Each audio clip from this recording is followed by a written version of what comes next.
What's up, guys? My name is Khan, and we're back today with more Railroads Online, and today is Christmas, and Christmas is all about giving, and so I thought we were going to give the Eureka a second chance. See what I did there? That was really clever. I know I've been incredibly hard on the Eureka as an engine, mainly by naming it 0.5 and calling it gutless, but regardless, we're gonna give it a second chance. You know, a lot of people have been saying, like, even in the last video, people were saying, Khan, you drove the Eureka with the tender brake on, which is actually true. The brake was on 100%, and it was still able to push itself and Betsy with the tender completely braked. So maybe it's a better engine now. We're gonna try it, and we're gonna use it to deliver some logs, mainly to the lumber camp, because I need to get that done. We need more logs, and then we can get more lumber, and then we got other things to do. But I figure, you know what? I might as well at least try this with an engine and let you guys all see what exactly is gonna happen. Normally I do this with like the Cook Mogul because it's kind of like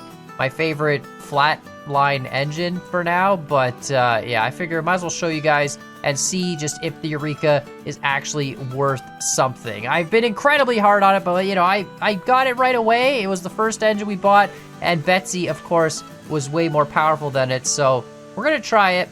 I think 10 log cars should be, you know, an easy job for just about any engine. So, you know, we'll give the Eureka another chance. We need our fire temp to build up, so we are gonna lose some boiler pressure, but this should be enough to just get us onto the turntable. So far, so good. It can push its own weight. Actually, it's picking up speed relatively quickly. Okay, hold on. Slow down a bit. Perfect. Oh, no, wait, no, we gotta go 100. We gotta go backwards. That's right. Otherwise, everything's gonna be out of sync to actually pick up the cars. So we gotta flip this around 180 degrees, and then we can go out, and it'll be perfect. Come on, keep going. Just push the Eureka. I don't know, it looks pretty good. It looks good coming out of the shed. I mean, that's not much. It's pushing its own weight. I'm hoping it'll be an actual viable engine now, because that would be nice, even for like these flatline stuff. I don't expect it to go down to the smelter or anything, or do anything crazy like that, but we should at least be able to do, you know, log trips with the Eureka. I feel like that's sort of like, and 10 cars isn't that much. Although maybe it's meant to be just like a really high-speed train. A lot of people were saying it's like a good passenger engine with like 2 or 3 passenger cars, and that's it, which would make sense. All right, full reverse, get off this, 100%. Let's go. Excellent, onto that track, and I think our switches should be set from last time. Yeah, so we're gonna back all the way out onto the main line, then flip these switches, and then drive forward in front of these shunt areas. So we'll have to flip that switch, and then we're gonna pick up the 10 empty log cars. I should probably fill up with water too, but we'll do it at the one over there. There's a water tower there as well. All right, so we're just gonna stop here, hit the brake, flick this switch. Perfect. I think we can let it manual drive now, so we'll turn the brake off, reverser 100% forward, and just, I don't know, 30%. Those switches should all be set. Perfect, let's just fix these ones up here. So we need to get it into this third lane. Okay. We need to go past it all first. That's so sick. I love the fact that you can drive trains in this without actually driving the train. It makes like single person operations just so much better. Don't worry, I do have big plans for multiple. Ooh, that's gross. Need to fix that. Part of the reason why I wanted to test the Eureka, if this engine works good, then I can actually do some more final track adjustments, get a climax, and then we could do some runs to the iron mine with some big trains. Although we need more plank cars as well. There's only like a couple different trains we can run here. So I need to get more cars and more engines. So Eureka's coming. That switch is set. We're gonna back it into this line here. So we're gonna have to set this switch, and we're gonna have to set the main switch so we can drive past first. So we're gonna back it into this line like that. And then we're gonna set this switch so we can go past it originally. Perfect, and then I'm just gonna check the main switches out here. I don't even see the train yet, so we got some time. That switch is not set. This switch is perfect for coming back, and that switch needs to be flipped over to the left. Why, hello, Eureka, how are you?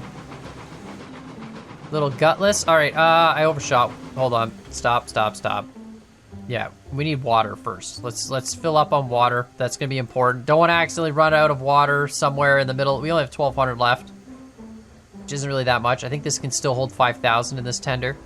All right, should be good to go. I kind of left it for a while. I actually walked up the track to throw some switches so we would have a clear line of sight to the lumber mill, not have to, or the sawmill, I guess, not have to, I don't know what it's called, lumber camp, logging camp, one of those. We have a clear track now, so we don't have to actually switch any switches. I should really have like a train that just sits around for doing that, where, you know, when you're filling up the water, because it's 5,000 water, it does take a while to fill it up, and it's like, while you're doing that, you might as well drive up the track, throw some switches, and then come back and get everything set up. But anyway, we're good to go. We'll get the Eureka pulled out here. 130 boiler pressure is the max for the Eureka. I think it's 160 for the Heisler and like 150 or something for the Cook Mogul. So, you know, it doesn't have as much, I guess, push on the pistons, although it depends on the piston size too. It's all about pressure and area of the piston. Anyway, I did some reading on train stuff because you know, people are mad that I don't know enough train stuff, and yet I'm making train videos in a train video game without knowing proper train terminology or how a train piston system works. So anyway, I looked it up. It's cool stuff. It's my story. We're gonna hook this car up. All right, excellent. Pin you up, and now we gotta, of course, turn off all the brakes. I got a comment recently too. Someone was saying if you're climbing a hill, you should actually have some of the car brakes on, like some of these brakes set to different levels, and that helps you climb, which seems counterintuitive to me. I don't know if there's some truth to that, but someone gave me like a whole comment. There's like every second car should be braked a little bit, and then that way when you're climbing the hill, the cars they don't slide down, but then wouldn't it be harder to pull them up?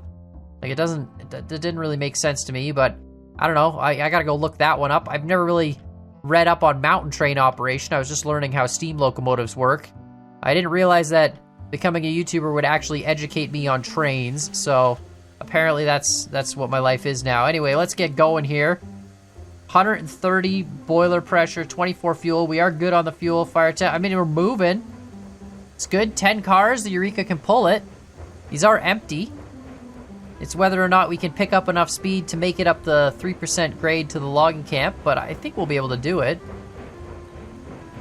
It's not bad. Like this train, it's got like very little pulling power off the beginning. This is a 440, by the way, because it's 4 wheels leading and then 4 drive wheels and then no wheels in the back because the tender doesn't count. I learned that. But yeah, it's a 440, you know, compared to the Cook Bogle, which is like what, a 460? It's got 6 drive wheels or something, or 260, right? It's got 2 front wheels and then 6 drive wheels. But anyway, so it's got less tractive effort. We've also got a smaller piston with less boiler pressure. So, you know, it technically doesn't have as much power per stroke as something like the Cook Mogul. But, you know, once it gets up to speed, it's not bad. Might have to change the name of this. Too bad you can't change the name of the train. It's forever going to be called Gutless. It's just, I'm sorry, that's just the history, but it would be nice if we could change the name of it. I also wanted to drive this first person. You know what? I'm going to do that. Let's get out here, turn the brake. There we go. Perfect. Pull the reg. Excellent. Oh, can I open that? Is that a door? No. Oh, that's so cool, but I can't walk on this. Oh, no. Okay, we're good. All right, what else we got? We got whistle. No, this valve. What is this valve? Oh, that's the air compressor. So that's this little unit here on the side that takes some of the steam pressure and uses it to compress air lines, I guess, and makes an air pressure line for running the brakes. Perfect. Cylinder cocks don't need that. You know what? We can put some more fuel in the fire. It's probably looking low. What's the fire at? 8%. Yeah. Now it's at 80%. Excellent. You know, I might have to start using the Eureka for more things. Oh, my foot's sticking out. Hold on. There we go. Perfect. Yeah, no, I might have to use the Eureka for more things. I think maybe I judged it too soon. We obviously, you know, had it in the beginning. It apparently got buffed since then. It probably still can't win a pushing fight against Betsy, but I mean, I feel like only the Heisler can. Oh, look at that. Listen to that. Ooh. It is a cool looking train though, I will say. It's a very shiny, pretty train. I feel like when passenger trains are more of a thing in this, you're only running like 2 or 3 passenger cars, I feel like the Eureka is gonna be the engine of choice for that kind of stuff. But I don't know if we were to take it down to the smelter, if it would really work out. Either way, we're gonna try with these 10 logs. We do have to go up a hill here, 3% hill for a bit to get into the logging camp, so that might be something. Man, I honestly, I never get bored of this game. It's crazy. There's something about running trains. It's just so fascinating and exciting, you know, and just like running trains, especially like this. I mean, it's cool too when you jump in, you can actually man the thing, but it's definitely nice that the devs put all these like hand controls in the game because I really, really, really enjoy that part. If this had VR too, oh man, I would never play another game in my life. All right, let's go. I believe in you, Eureka. Yeah, I think it's gonna be fine. Oh. Well, it's bogging a little bit. It is bogging a little bit, but you know what? It's actually not that bad. Look at that. And then once we're up here, it's gonna be fine. If it had to do a really, really long climb at 3%, like maybe the smelter run, it probably can do. Look at the wheels. It's a little sharp of a turn, apparently, for the Eureka. The inside wheels kind of come off. Yeah, you know, it's not bad. For this kind of a run, I feel like we could actually use it consistently for logging runs. Because now we're going downhill with the loaded train, so that's not going to be an issue at all. But I don't think it could do really, really long climbs. I think if we, oh, I forgot to stop. Oh, yeah, we're gonna have to back up. But yeah, I think if we had to do a really long climb, like coming up from the smelter, especially if we came up loaded from the smelter, or the really long run to the iron mine, I don't think it could do it. Imagine trying to pull this, like, start it on a hill. We're starting flat here, which is good. All right, we'll let those load. We're gonna flick this switch. Then we'll load up this whole train and head over to the sawmill. All right, loading up the last 2 cars. I will say it doesn't seem too bad, actually. The, you know, the Eureka's kind of doing something. It still manages to pull the cars. Now, we are starting on a 0-degree surface here, so that's interesting. I am a little bit worried about this corner, though. The Eureka, the wheels, the drive wheels, are kind of far apart. And so in this game, it doesn't really matter. They just kind of like stick out through the rail, but I don't know how that would work in real life. Like, you'd think that if the wheels were the wrong width for the rail, in real life, it would either like get stuck or like dislodge the train. I'm actually not sure how that would work. I mean, they must know this is the maximum radius you could put for these rails, and obviously they'd have, I guess, rail maps and be able to know the areas that they can and can't drive specific engines on, but the Eureka seems to be the only one with the major issue. Even the Cooked Mogul bringing it back here, you don't notice it as bad, but you'll see when we get up there. We'll let this last log load, and let's head to the front, but you'll notice the second set of drive wheels is kind of off the turn. Now, this is a pretty steep turn. I mean, you can see we're doing 180 degrees in a relatively small area, but yeah, look at these middle wheels. Oh no, they're on right now. Well, kind of. You can see they're kind of like, see how it's like lipped? You know, and this actually, it's easier to tell from the outside, right? See, it's like, it's not even really on the rail. So you'd think in real life, this wheel would just get completely jammed up there.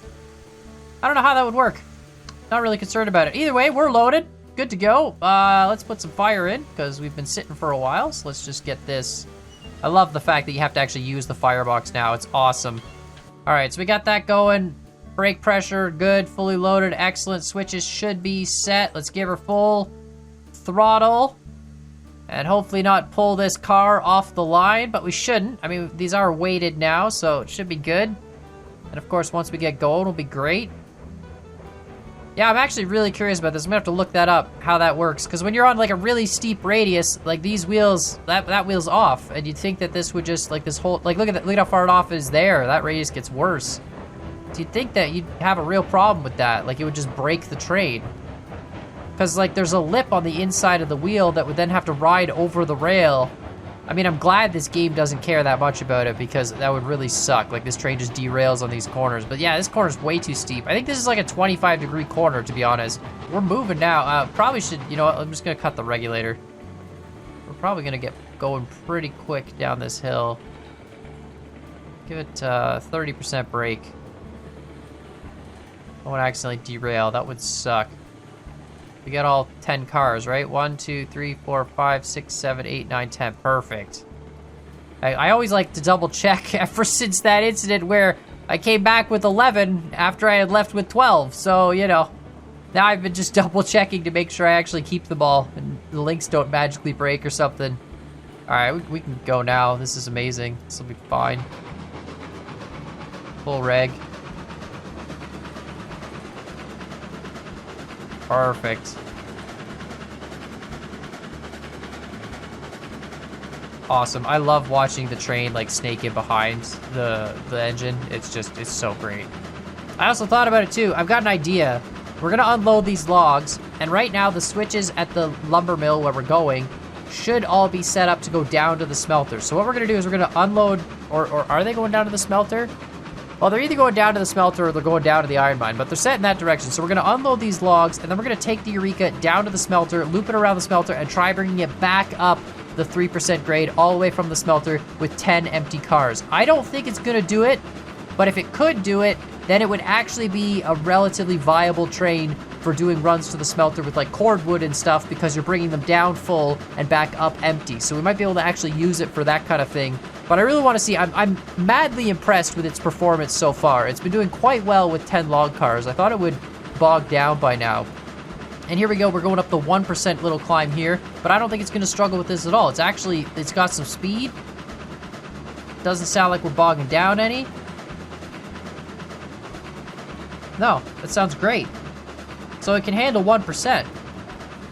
But yeah, we're set there. So let's go down to the smelter with these empty cars. We're gonna unload it all first though. All right, so all we're gonna do is just slowly brake. There we go. Get out and let it brake. There we go, perfect. And now I can just let that coast a little bit. Unload that, unload that, unload that. Excellent. Wait until you're on the wood. Unload. Keep coasting, Eureka. You got this. Perfect. It's nice that it's like a hill down. It kind of keeps pushing it without having to use the regulator. Wonderful. These are the nice speed unloads. Of course, if you miss one, then you're like chasing the car trying to get it. You gotta like click the car and drag down. So as long as you don't miss one, you're good. But this is perfect, because then the cars unload all their logs by the time they get to the end. Oh, perfect. That's the last one. Wicked. 53, 54, 55. Perfect, because it's already started consuming. All right, let's head on down to the smelter. That was like the most painless unload I've ever had, actually, to be honest. Sometimes you like over brake and then, you know, you're screwed. You got to pick up speed. You got to set the regulator and stuff. But it's great when you can just let it coast like that. All right, we're coming to the top of the hill. We'll just reg 0. That switch is good. I don't know about the ones with the Y, but I think they're going to be good as well. Gonna have to figure out, too, some sort of way to get back up here at some point. Because you come through with the iron, you unload the sawmill cars, and then you got to come back. Oh, no, that's good. Yeah, you come back up the Y. Never mind. It's just, no, it's right. When you're running empty iron cars, you get full iron cars up here, you bring them down to the smelter, and then you got to bring the empty iron cars back up, which means you have to come through the Y here, and then get back onto that track if you want to go up the gradual way. So, we're going to have to figure out a way to get from this point where we're at here. We're going to brake a little bit. Yeah, we're picking up a little bit of speed. But yeah, we got to figure out how to come from here up to there, which, I mean, maybe we could put a switch on this bridge and then go along that left side there. Still a bit of a, now, because you got to get all the way up to that. That's a really big climb to get to that invisible bridge. So I don't know how we're going to do that. We might have to make a loop at this section back here. But yeah, that's the only time it matters, is when you're coming up with empty iron cars. You need a way to get them back to the iron mine. Unless you just go up the wrong way up the steep path. But then that's a risk if someone's coming down, you know, this way. Because my plan is to use the steep path as the downhill, obviously. And the shallow 3% is always the way up to the iron mine. So I don't know. I gotta think about it. There's some logistical problem here that needs solving. Or we just make a loop track and call it a day. You just loop around and go back. Or, you know, you bring the iron cars in reverse. I mean, there are solutions. They're just not really great ones. I'm very worried we're gonna get stranded down here, and I'm gonna have to run all the way back to the freight depot with Betsy. You know, maybe it'll make it. It isn't 3% the whole way. Obviously, this is like 1 or 2. It's pretty gradual. You know, but it goes up to 3% in some spots. This is a beautiful game, though. The winter effect I really, really like. All right, let's put some brake on again.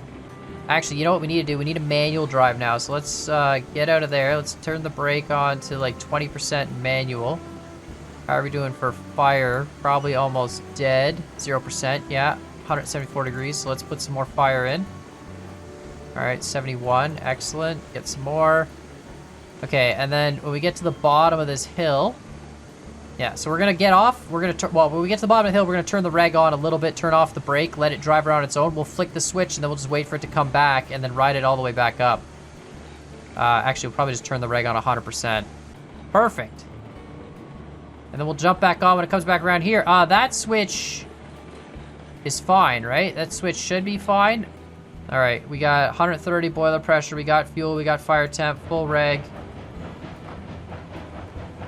Oh boy, you are just chugging. This seems really slow for some reason. I don't know why. It's been on full reg the whole time, but it seems really slow. Maybe the turns are just really steep in here. All right, we're picking up some speed now. Oh, oh!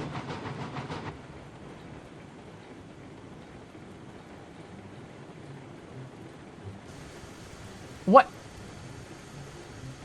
I think it just happened. I think it looked like the wheels came so far off on the inside of that corner that we derailed. Holy cow. I can't believe that. And now, yeah, we got this problem. Alrighty. Well, let's try it again, I guess. We might have to go a little slower through that section. It actually looked like these wheels were so far off the inside of the track that the train just derailed. I mean, whatever. We'll just let this coast around. Yeah, can we, let me see here. Yeah, this'll be fine. Let's just, hit the brakes on this car. There we go. That'll slow the whole thing down. Oh my goodness, that was insane. What the heck? We made it down, no problem. We just couldn't get back up. Alrighty. Everything's hooked back up. Brakes are all off. Let's fill this firebox again, just to make sure. Alright, nice and slow this time. 100%, 100%, but, like, we don't have the run up. Let's go nice and slow. And try not to derail. I mean, we might have just got this engine stuck down here. It made it down somehow, but if we can't make it up, we might just be screwed. But, I mean, it's not really a big deal. Could just, you know, sell it. Alright, we're going slower. We don't have crazy speed. Nice and slow. Don't derail, please. Don't derail. Yeah, that wheel comes so far off the track there. That honestly must have been it. The wheel comes pretty far off the track in that one little spot, and maybe it was going too fast for it, and the game derailed it. You know, I wonder if you could use this train to run cordwood. I think you could. I mean, it's doing it with 10 log cars, and obviously there's no reason for these cars to be all the way down at the smelter, but we could run the 6 cordwood cars with this. I think it would actually handle it no problem. Don't even need the caboose on it either, really. You could just run the 6 cordwood cars with this one train. It'll be fast, it'll get there pretty quick, and it'll definitely have no problem pulling 6 cars back up this line, assuming we make it up that next ramp. Yeah, I mean, the only issue is we'd have to fix that one kink at the bottom of this ramp. If we were using the Eureka over and over again, I wouldn't want to derail it accidentally coming out of the smelter at full speed. We'll get up to this flat section here, pick up a little bit of speed, hopefully. I'm going to turn the sander back on, just in case. Although that's another thing I'm not really sure about with the sander. I know with the sander, you put sand on the rails, and it gives the wheels more traction, right? More friction, makes you have better grip. But I don't know if that, like, helps you when you're already moving. It just helps you prevent wheel slip, right? But if we're already moving, and, like, I don't have any wheel slip, I don't know if the sand actually does anything. I think you're just wasting sand. I think it's to help prevent wheel slip, and not necessarily to just, like, it's not like it's gonna give you more power.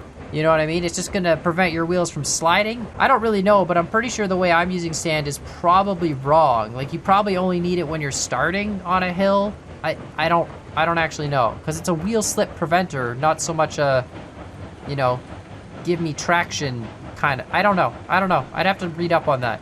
So much stuff to learn when it comes to trains. It's kind of crazy when you think about it. The guys who figured all this stuff out and, you know, designed these engines and stuff just to get from point A to point B and carry a lot of cargo. It's really quite impressive feats of engineering. All right, it's the last turn, Gutless. You can make it around this turn, you're home free. Then you just gotta climb that bridge. You know, I think it's actually gonna do it. I'm gonna turn the sander off. Yeah, it doesn't make a difference. I have no idea what the sander really helps with. I know it's wheel friction, I just don't know how that helps your train.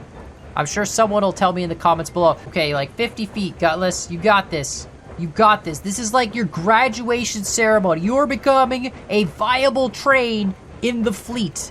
Like, people will now use you rather than have you sit in a shed for the rest of your life. Isn't that amazing, Gutless? Aren't you excited about it? I'm excited for you, Gutless. I am so excited that you're actually going to be a member of this team and not just a useless train. That's when we look back and all the cars are gone and it was just struggling to get up on its own. No, we're perfect. We got all the cars. You made it, Gutless. Let's have a round of applause for Gutless. What a wonderful train. Well, I'm gonna bring Gutless back to the shed. Might do some more runs with it. Definitely gonna use it as a train. So now we got the Cook Mogul, Gutless, and the Heisler, all as usable trains for people. Currently, we have about 3,500 bucks, so fair amount of cash, but not really enough to do things. But if I got guys in here working for the company, they could make money on behalf of the company as well. So we can get like 3 trains running simultaneously and make some money. So I gotta fix up the sawmill loop to make it more friendly for multiple people using it at the same time. And then we'll be able to run trains up to the iron mine and down to the smelter and to the sawmill all at the same time, and it'll be wonderful. But let me know what you guys think in the comments down below. Make sure if you like this series to let me know, and hit that like button, hit the subscribe button. And as always, I hope you guys enjoyed this video, and we'll see y'all next time. I'm so proud of you, Gutless. You're amazing.